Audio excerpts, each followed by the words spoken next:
मध्यंतरी देवा झिंजाडांचं एक फार सुंदर मी पुस्तक वाचलं, ती एक भाकर तीन चुली, मी त्याच्याविषयी लिहिलं सुद्धा होतं. त्याच्यामध्ये इतकं सुंदर पत्र शेवटी आई त्या मुलाला लिहिते. ती आई त्या मुलाला लिहिते की बाळा, तू परगावी जाऊन शिक्षण घेतोयस, एक काम कर, परक्या गावामध्ये तुझं आपलं कोणी नाहीये. जेव्हा दुसऱ्या गावाला जाऊन प्रगती करायची असते तेव्हा एकच सूत्र पाळावं, पोटात शिरून राहा.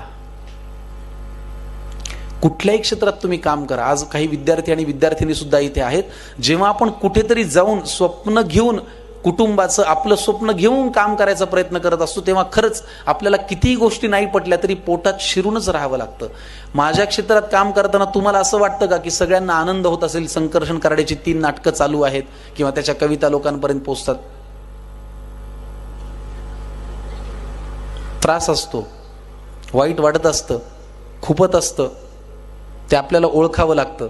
पण अशाही वेळेला आपल्याला त्याही माणसाच्या पोटात शिरूनच राहावं लागतं, दुसरा पर्याय नाही.